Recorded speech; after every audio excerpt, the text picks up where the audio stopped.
Welcome to Recruiting is No Joke. I am your host, Joe Lalgee, the one and only, the realest recruiter. I got the biggest head in the talent game, and I love it when people tell me how cool I am.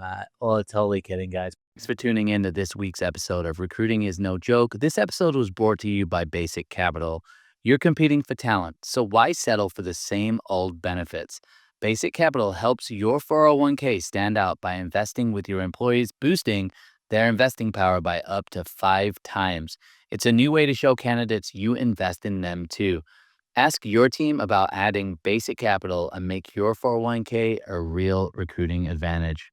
Got an amazing guest today, somebody that I would consider a friend, a leader, a mentor, somebody that is really on the cutting edge of recruitment, technology, automation, AI, a rec ops, which we're going to talk a lot about today, just a real leader in that space. So Jeremy Lyons, welcome to the show. I feel like this has been a really, really long time coming, like months and maybe even years. So welcome. It's great to have you on the show. Why don't you, for anyone who doesn't know you, why don't you give us just a quick intro, who you are, what you do, and who you do it for? Yeah, definitely. Well, it has been a long time coming. I'm very happy, but they say good things come to those who wait. And I think we've both waited long enough to make this amazing. So Jeremy Lyons, co-founder of Rec Ops Collective. I have helped make Rec Ops more accessible and understood across the space.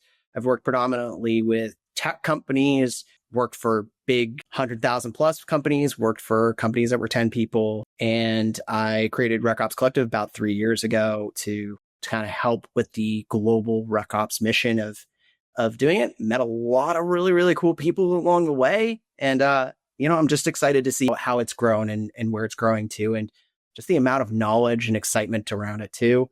And I love to learn. So that has been what has taken me to the edges of every topic that you could think of. I'm trying to find people who can teach me how to do one small thing in Make, or how to make a GPT be that much more responsive with fewer words. So that's how to vibe code unlovable. I mean, what's funny is I haven't used Lovable yet. Well, I'm disappointed to hear that I haven't used it. Yeah, that you haven't used it. I'm disappointed. I think that there's a lot of tools that are out there. I think right now, as anybody could say with everything, we're waiting as the market to see what stabilizes, what comes to the top, what gets acquired, things like that. I think my struggle is, it's like, if I'm going to build one thing, it's like, do I really spend the time to have 3 tabs open to try and see who's going to do it faster, or who's going to do it more accurate, and going through that? And I think I find people who do that kind of stuff, and they're more than happy to show me, teach me, and do that. And so I don't necessarily feel the need to play with every tool in the sandbox, but I know enough about it to be dangerous. Well, I mean, right now, I think it was one of our friends, Realistic Recruiting, shout out to Mike Pedito. He did some content at HR Tech. Yeah. And he kind of made a joke video just about how many AI point solutions there were. It was like ridiculous. And I do kind of feel like that as well with tools, where I think there can be that pressure where people are trying to be an expert with one or many. And it's like, well, it's so early. And it's like you said, there's going to be systems, I think, that emerge. And it's like, I think you want to understand the differences between like what's actually going on behind the scenes, and have an understanding of that, versus knowing how to, use the PS1 that's going to be a PS5 in 3 years. And like you said, there's people who are going to be experts. And I think depending on what your role is, like, it's hard to be an expert in every single tool, but you want to understand some of like the major themes here, which is why we follow people like you. We follow your newsletter. So Rec Ops Collective as well, that is a newsletter, right? And like community like built into the newsletter. Tell us about that. Like how did you get started with that? Like, what was the vision behind it? Yeah, so the Rec Ops Roundup, which is the newsletter, it's on Substack, It's on LinkedIn. Substack posts Thursday nights. The LinkedIn version posts on Fridays. It's kind of funny. I went back because we crossed the 100 episode or 100 article Congrats. line. Well done. About 25 weeks ago. So that was kind of a cool thing to realize, that for basically the last 2 years, it's happened nearly every week for 2 years. Well, 2.5 years if you're at like 25, right? Is that right? Yeah, 125. Two and a half years. Wow. Yeah. Congrats. 52 weeks in a year.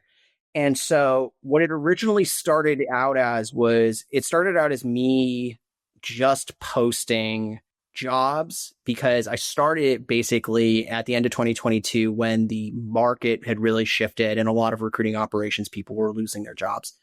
And I started it as a way to sort of very specifically help the recruiting operations community. There are a lot of recruiting newsletters out there. There's a lot of people that talk about recruiting. And what I'd found from my own experiences was that those people who were doing that were predominantly doing it from their recruiting side. They hadn't been ops people. And so I wanted something by ops people for ops people. And I wanted to make sure that what we were talking about was essentially the 4 or 5 pillars that everybody in recruiting operations had agreed. These are our pillars. It evolved because what I got from people was, well, hey, I get 60 vendor emails a week with updates. I have no idea what's going on. And I said, okay, I'm going to start including that. And that got me in a very interesting space because initially at the time I started, I was just starting Rec Ops Collective out, still looking for a full-time gig, still would be open to going in-house. The piece to me was I wanted to stay connected with what was going on. And that forced me every week to pay attention to the names in the space, what's happening with who and how technology is being developed. That has grown into some partnerships that I've had, some articles I've written, Ashby, Gem, and being involved with pieces like that. So that's been really cool. People started to say, well, I want your thoughts on these things. And I said, okay. So then I included a section on my thoughts. So all in all, it's grown. It's definitely, but it's meant to give bite-sized pieces of information for people, the articles that I'm reading so that people can understand. Because I think the other thing too is Rec Ops, there's a level of creativity you need in the recruiting operation space to get a problem solved. And if you just sort of only learn from one school of thought and you never meld those schools of thought, that's going to really hamper you from being effective in your role. It's going to hamper you from thinking differently.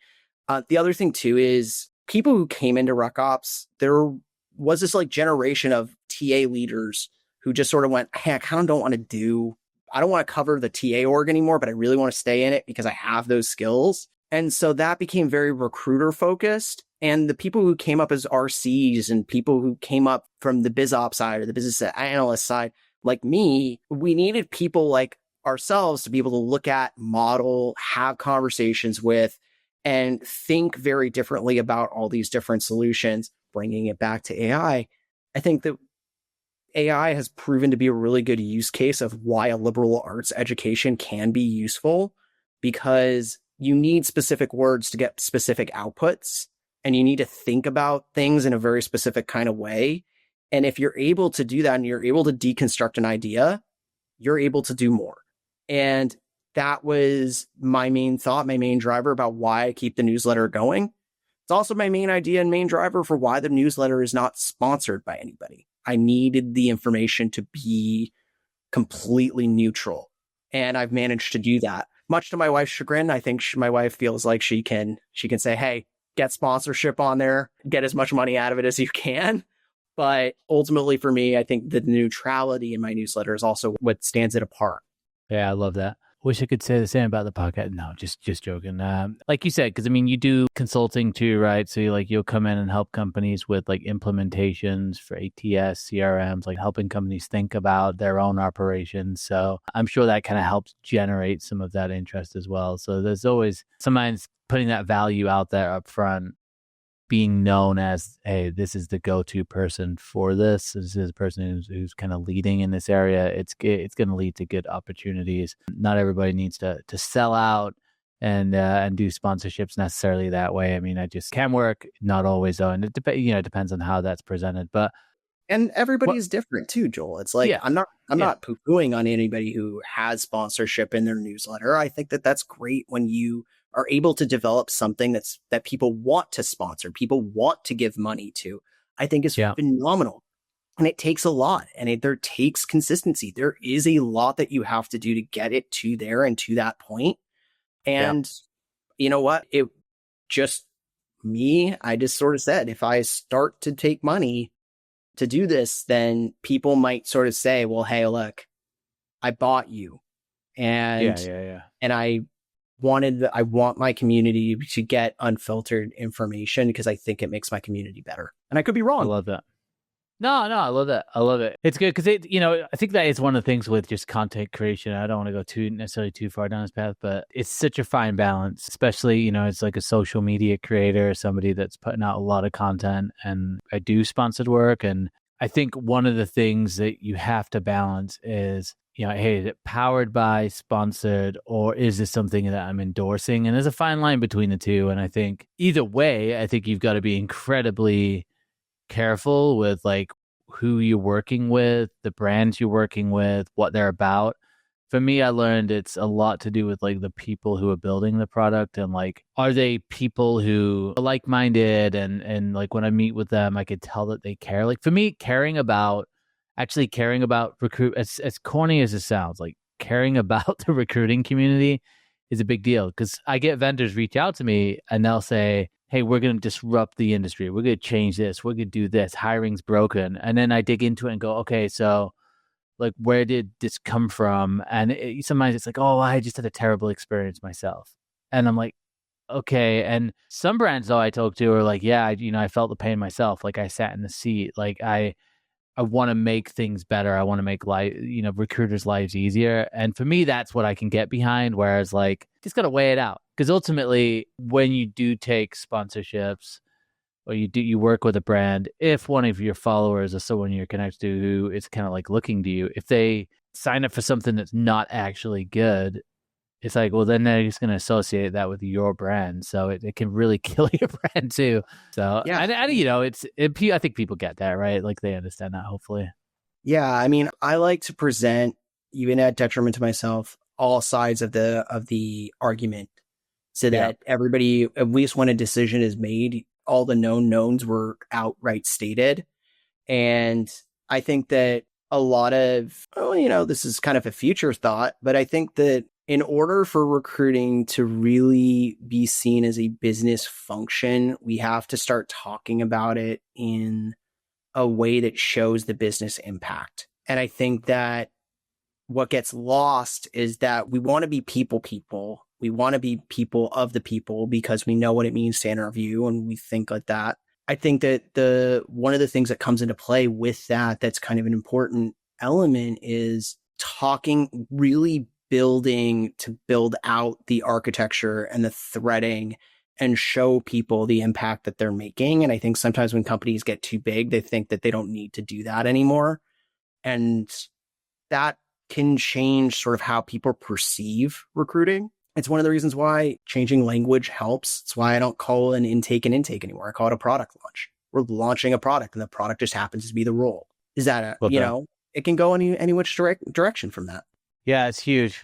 I've heard you say that before, and it always makes me think of it's understanding your audience. And I think with every business unit now, one of the things I've noticed, and I see this a lot with job seekers when they're looking for a job, and I read resume. I think and I talked to an HR leader today about this as well. Like, I think we're getting to an interesting point where whatever business unit you're in, if you're in recruiting, if you're HR, if you're in marketing, sales, some of these cases, it's easier to, and for some of these areas, it's easier to do this, but you have to understand what the overall business objective is and how you are playing into that, and what's almost like the output of your work. And I think we're going to start to see, and I'd be curious in your take on this, but like I could see in the next, 5 to 10 years, kind of evolving from that, hey, you worked 40 hours, so here's a paycheck, and we're just paying you for your time, to, I don't really care how much time you've worked, but here's the output of your work, and now I'm paying you for the output of the work.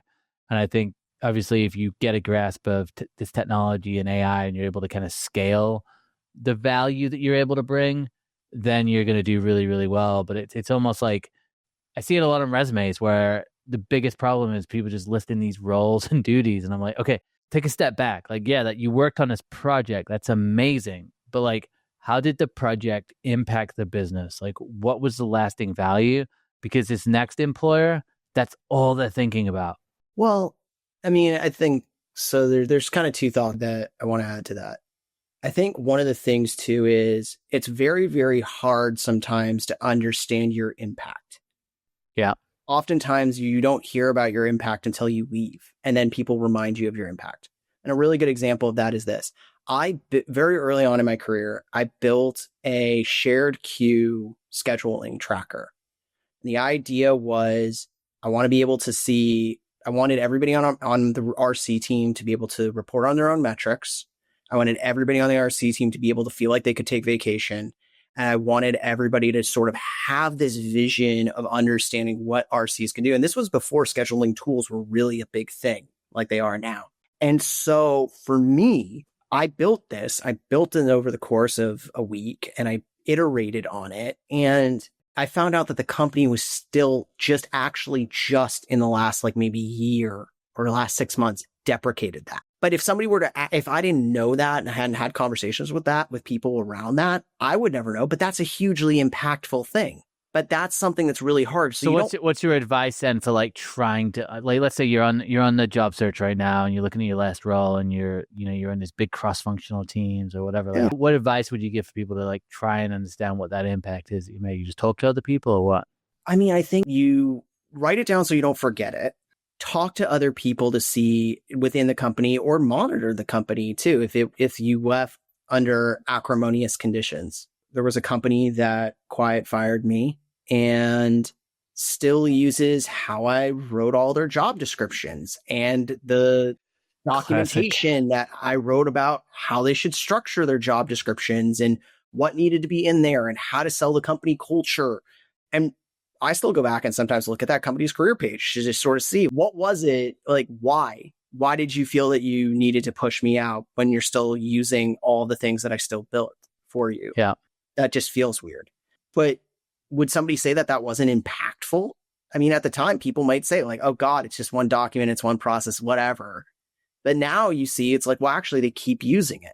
So what that should be impact. So I think that there's a way to you go about looking at things to say, hey, this was what I drove. Now, going back to the second thing that I was going to say about this is I think at least in the recruiting space, our first generation of ATSs were built as basically modifications of sales tools and the sales process. Then you had our second generation come in that sort of said, hey, let's build these things like HR tools that think of recruiting as people and as dynamically as all that goes. And that's where you saw certain tools rise. Now what we're seeing, which is really fascinating to me, is ATS tools that are built to track data. So we've kind of gone back to the original model.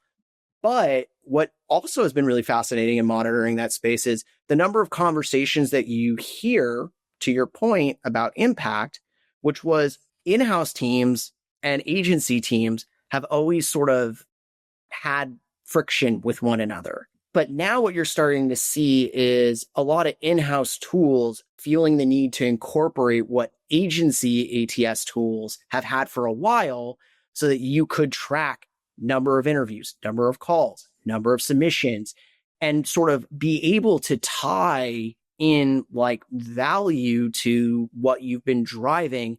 And that's an interesting mindset shift that's happening in our space right now, because that bridge is starting to become a lot closer between your agency recruiters and your retained search and things like that, and your in-house teams. And both sides are trying to borrow from one or the other. Yeah, it's I actually just had someone reached out to me and said that they were looking to, unfortunately, I think because just company direction, they're looking to reduce the amount of people on the talent team, bring in some more tech, some agents, things like that, and then use an RPO to kind of help augment. So I think it's almost like you said at the beginning, like just thinking creatively about things and really, because I mean, even from like a tech point of view, it's like things are moving so fast, and I think there's still a lot of promises out there. I'm not sure how much it can always deliver, but it's just thinking of, obviously, this function is changing. So I want to just do a quick I guess, pivot here in the conversation. Super curious. Just walk us through, like, how did you get started in just recruitment as a whole? Like, how did you get into the space? At birth. Okay, fair enough. I jokingly just got a call, got a phone like right on your head as a baby, and you're just making cold calls. Well, so the story that I tell people was this, when people ask me, oh, how long have you been in recruiting for? I say 30 plus years, 9 active. And people are like, well, what does that mean? I said, well, my mother was an executive recruiter. And I've trained myself to do this. I've trained other people to do this. Don't say you fell into recruiting. That's the answer that pretty much, I think I've done 140 episodes, and I think all but 3 people have said that. It boils my blood because it makes recruiting sound easy. And sure, recruiting is easy to get wrong. I mean, it's like recruiting deals with the most combustible element on the planet, and that's human emotion. It does not take someone very long to go from like, hey, I'm your best friend to I've got knives out. And it could be as simple as you signed off the rejection email with cheers. Yeah. That could be just like, I say 9 active because I'd always done sort of some level of recruiting. I recruited mascots for my college team because I was the manager of the cheerleading team, and the mascots fell underneath me and my purview. So I always recruited new mascots. I've always recruited people to do programs that I'm involved in. Recruiting has always been something where you kind of have to do it. I recruited people for the cheerleading team in high school when I was there too, because I was a cheerleader in high school. And basically, were you a cheerleader? That's what I need to know. Yeah, I was. All right, fair enough. I was a cheerleader in high school. I also did ballet. I also played football. I was just gonna ask you with like that type of recruiting. Obviously, it's like, is it just similarities? Like when you're recruiting people, it's like just getting them envisioned for whatever you're doing, and just getting people to go along with like what it is you're looking to accomplish, essentially. Yeah. Selling people on the vision, selling people on the benefits, selling people on why it might be fun for them to be involved. And then I got back from, I spent 3 years living in Japan. I got back, I got a job. My mom said, you're working a dead end job. You should think about getting into recruiting. And I said, all right, fine, Mom. And I got a contract RC role after doing a couple of other things. And I think what would be a really fun topic, and you probably have this with your kids, Joel, is what are the arguments that you have with a teenager? Because I remember I would go toe to toe with my mom about my resume before college, after college. That's hilarious. And we would go toe to toe because I'd ask my mom, hey, Mom, can you review my resume? And I think she would review it like my mother. But instead she was reviewing it as the professional. And I didn't understand that at the time. I understand it now. And any future kids that I have, I will have to separate the pieces. But I think that has also actually helped in terms of how I think about everything, how I read a job description, how I apply to roles, all those things. Yeah, and your mom's in executive recruiting. You're telling me before this. So like, from your perspective, and like, yes. Okay, so she was, she did executive recruiting. So like when you were growing up, she's an executive recruiter. Can you kind of remember like what you thought of even like her job, or like did it kind of make sense what she did, or were you just like, yeah, this is, because it's got to be, I just feel like at that level and with recruiting in general, like when you've been in it for a long time, like it's a lot of relationship building, and it kind of seemed like a chill job in some ways, but then just like these crazy moments of wild stuff going on. So like, what was your perception of her in that job? That's a fantastic question, and you're the first person to actually ask me that. Woo! But it was really funny. So I'll tell kind of 2 stories. One is one of the companies that she worked for used to have like a bring your kid to work day, and I remember going. This is awesome.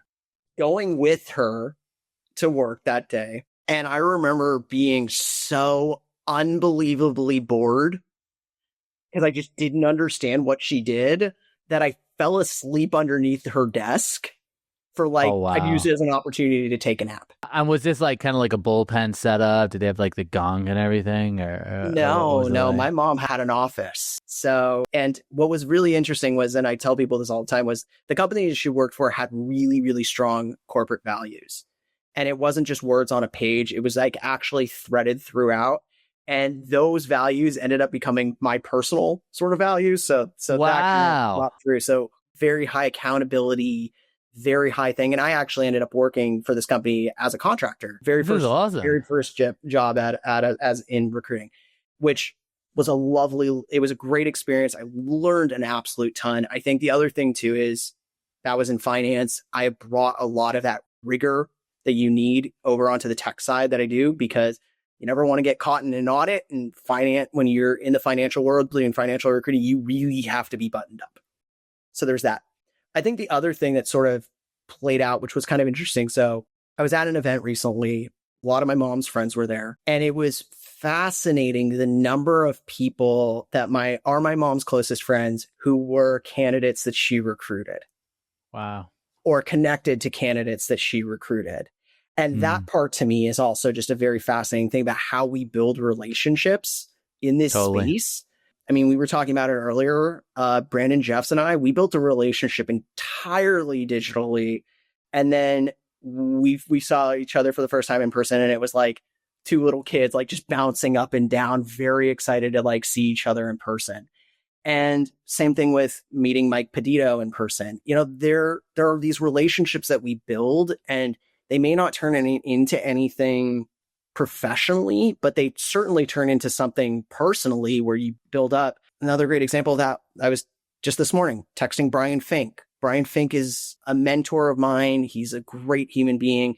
A lot of people would say he was a great human being. So you build these relationships in our space. And I think that that's just a wonderful thing, that when you put the time into understanding the people and learning the people, you build these great relationships. This is something I think about all the time. I think maybe just because I'm just hit up by so many AI tools, vendors, and companies that are looking to solve this issue of getting people connected, right? It's kind of the mission, like, let's make it as easy as possible, or let's get the people that you want to talk to in front of you. But there's this like, I think in the role that I'm in right now, where I'm doing executive recruiting myself, and just seeing that, I'm meeting a lot of people and building relationships, and there's something like very unhackable about that just takes time. And it's like there's this genuine part to it, where obviously, like, if you're at a business and you need a role filled, like, it can be a little bit transactional, like, hey, we have this need, we're going to find somebody that has information on a resume that looks like what we could have, and then we're going to interview them, we're going to see if there's a match. So there can be a transactional bit to it, but I think in life, with like career, with like networking, recruiting, there is this very human relationship side, which I always just think, like, is the tech always like helping reinforce that? Is it helping start those relationships? And a lot of times, I was talking to someone the other day, it's like, let's say you typically work with people that you know, like, and trust. Yeah. And sometimes it's like people that you've known for years.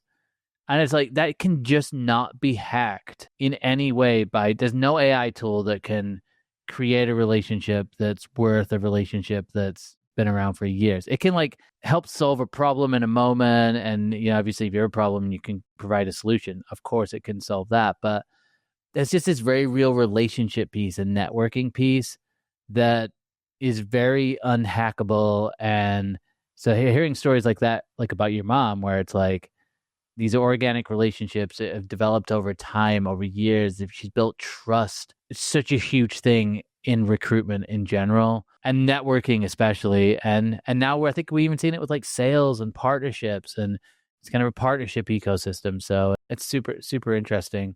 Yeah. And I think to your point too, I think that there's kind of a curve in the transactionality of like specific things. I think when people talk about recruiting, we're talking a lot about like the middle part of the curve, where we're saying like, we don't really tend to talk about like executive recruiting and internship hiring in the same way that we're sort of talking about the general population hiring in the middle there.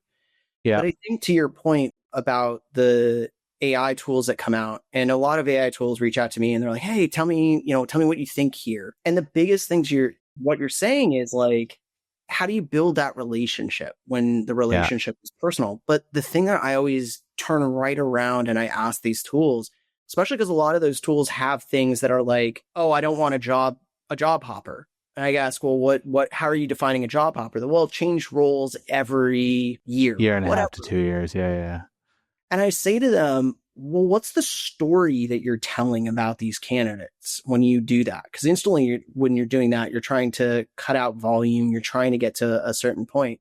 But there are some people who just are not good at picking the right horse. And I think early in my career, I wanted to get to the top. I wanted a big fancy title, and I focused on that. And that pursuit in my career may have made me not the best person at building some relationships, because that was my main pursuit.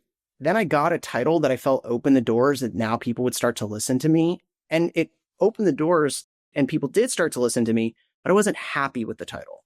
And then I looked at comp and I realized I'm not really happy. Like, yeah, the money is great. But I realized about 3 years ago that really what I wanted was I wanted to go and work for people I could learn from. And I wanted to go and work in environments that encouraged experimentation.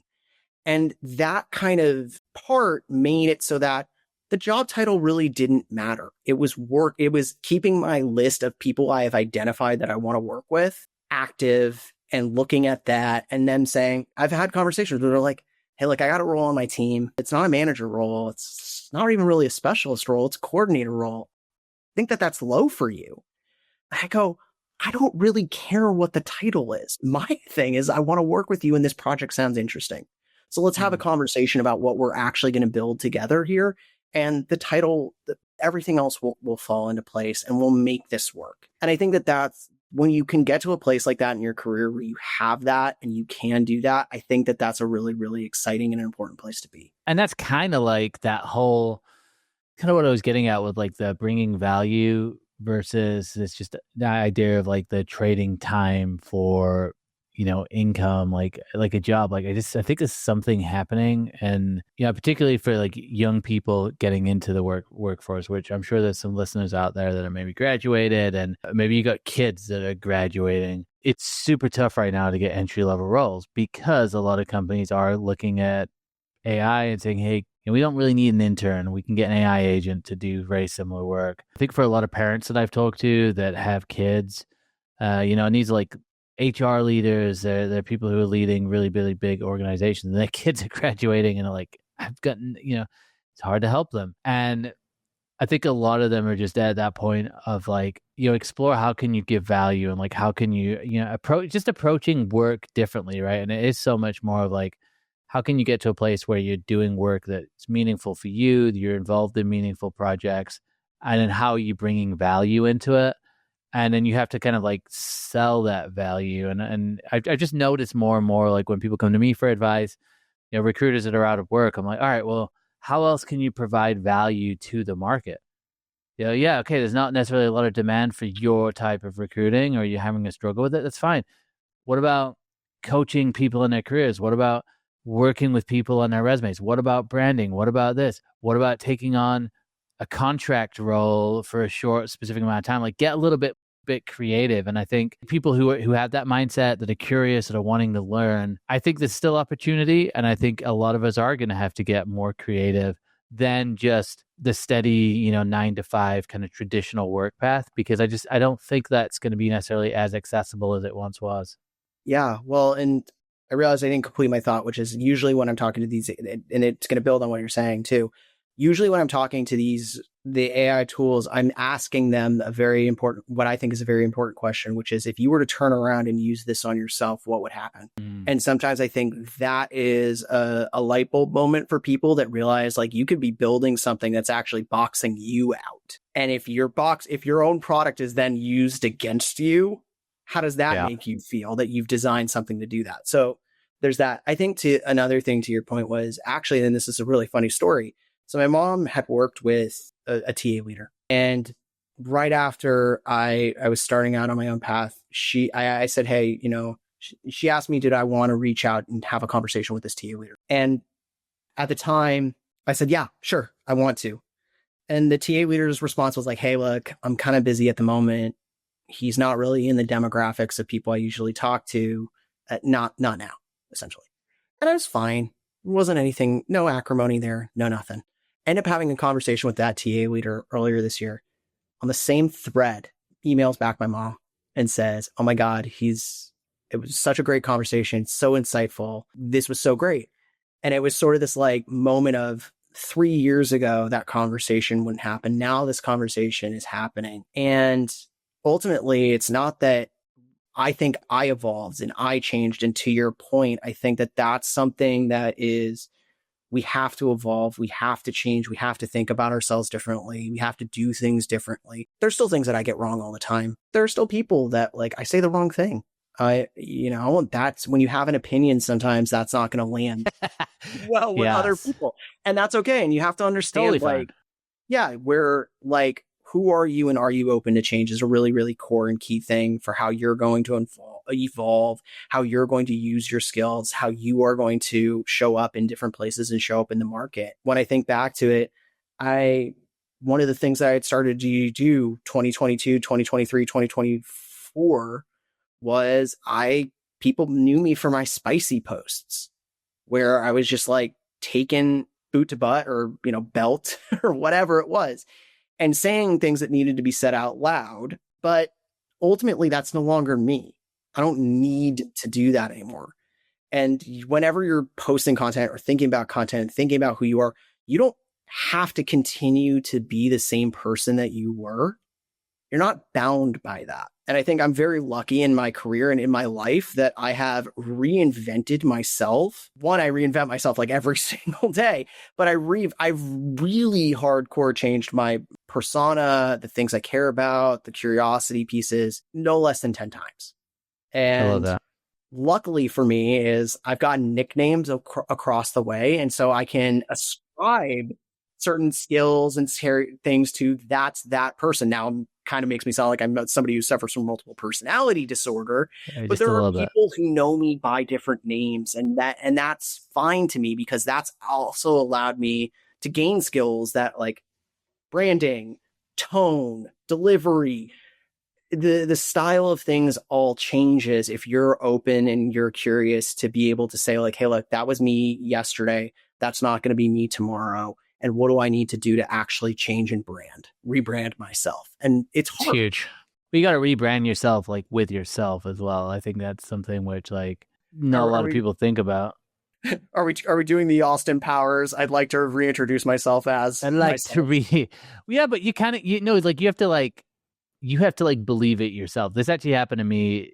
I got into executive recruiting and someone kind of challenged me and was like, yeah, but do you even see yourself as like an executive recruiter? And I was like my eyes went like in the back of my head and I'm like, what does that mean? And I went in a different zone, but I just started thinking like, okay, do I like, what does this mean? Like I'm recruiting at this different level. Like, and I'd been very much like, I had the mentality of, well, I'm just me. So I just want to be me, which I think that's okay too. I'm not like, that's totally fine. And I'm not saying like I became somebody else, but you do have that power to kind of shift your perception of even yourself and then the perception of others. So like it's like these tiny changes. And so it's all incremental change. It's incremental change and it's giving yourself permission to do that and not feeling like, okay, hey, I'm not being real to myself. No, it's like, actually I'm changing, I'm evolving, I'm growing. I think for even like recruiters right now, really anyone in any field, I think this is why we're feeling tension is because we know we're going to have to change because as technology is coming at us fast, we don't know what we have to change into. And so it creates tension. Yeah. The word that I hear more than any other word, what do you think? What do you think that word is I hear more than any other word? AI. Yeah. Other than that word, it's uncertainty. I hear the word uncertainty from pretty much every single leader I talk to. It's just uncertainty over this, that, this. And I think when we're in this like moment of time or like these past few years where there's been a lot of uncertainty, I've realized now that there's actually certainty that there's going to be uncertainty and you have to like lean in that and you have to take that and go, I have to be willing to change. I've got to be willing to evolve and grow. And I think if you don't have that mindset, I think that's kind of like where you do, kind of risk getting left behind or just finding yourself in a pretty bad situation. So, and I think it's not just with recruiters, it's with, marketing people. I'm like, Like I'm watching Sora, that new app where you can just like create AI videos. I'm just thinking like, wow, what is the future of like ads online? Like, these UGC creators that are creating content. I'm like, that's not going to be a thing. But obviously there's going to be new things. So it's like, how do you get to that? How do you lean in? And it's a struggle for people. But I realize we haven't talked anything about rec ops, which is hilarious. But maybe we'll have to get you on again, and we'll have to have a deep dive. I was thinking maybe we could do. I think what would be cool is if we did like a round table event or something, and we maybe got a couple people in there. But where could people find you, Jeremy? Where could people connect, and what would be the best way for people to just find out more about what you're up to? Yeah, definitely. Well, and I know as with all of our conversations, Joel, we took it to the different directions that are which is awesome. I love that.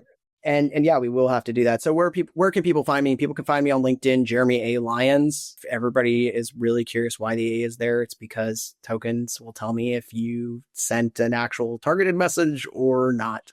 So and that's Lyons. Lyons. Follow the Rec Ops Collective Substack. It's just recops.substack.com. Super easy. And yeah, feel free to reach out to me. I love talking with people.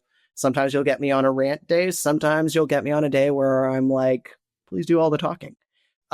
So reach out. I love it. Well, guys, look, there's a ton that we're going to unpack on this topic in the future as well. And just love the value that we're able to just talk about today and like where the conversation went. I think it was awesome. If you want to connect with Jeremy, definitely reach out to him on LinkedIn. I always say, like, just be patient, send a connection request with a message saying I heard you on the podcast, because I know people get, we get a lot of inbound interest. And then as always, we will have another episode of the show next week. If you want to get involved in the show, if you want to be a guest, if you want to sponsor the show or learn about partnerships as well, you can go to www.therealistrecruiter.com. This has been another episode of Recruiting is No Joke. Jeremy, once again, thank you so much. Always good to chat with you. Always good to chat, Joel. Thank you so much again for having me. Yeah, we'll see you soon.